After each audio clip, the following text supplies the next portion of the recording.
and the history of the railways in this country, you will see that it was the presidency towns Bombay, Madras, and Calcutta that determined the pattern of our railways as well as of our industrial and economic growth.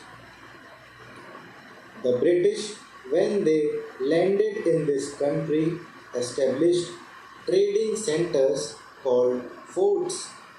In Madras, it was Fort St. George. In Calcutta, it was Fort St. Williams.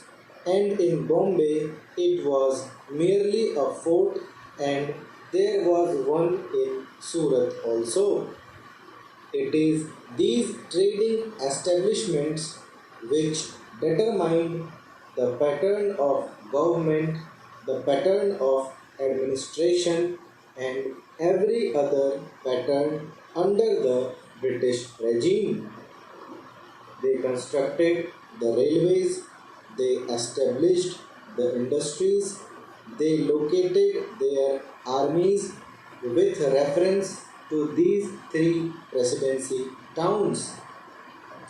This idea of the presidency towns determining the pattern of our social structure, industrial advancement, and the system of our railways still persists.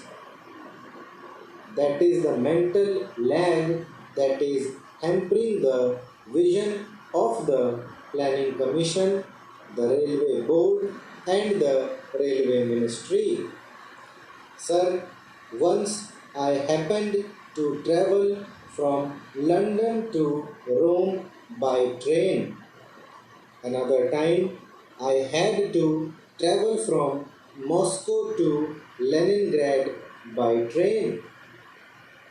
Nowhere did I find on the continent of Europe lines of varying breadth. It is all a uniform gauge. So, is it in Russia? It may be 6 feet there. In America, in every industrially advanced country, you will find that the gauge is uniform.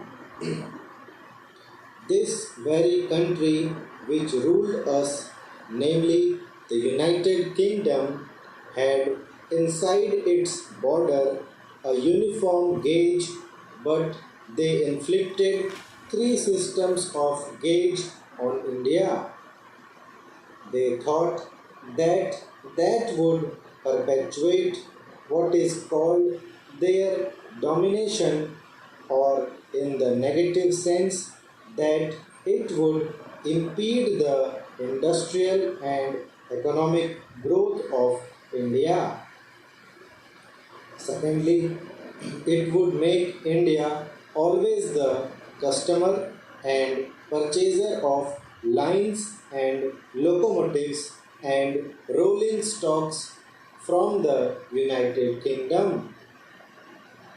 In the old days, I am told, it is the government which built the broad gauge line, and it is the private companies that took to this meter gauge and the narrow gauge.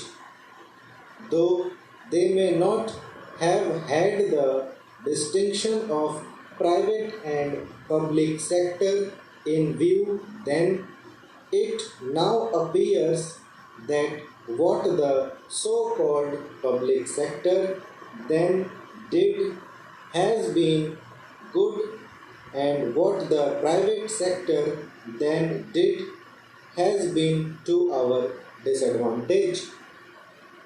I would appeal to these agencies to introduce a uniform gauge throughout India.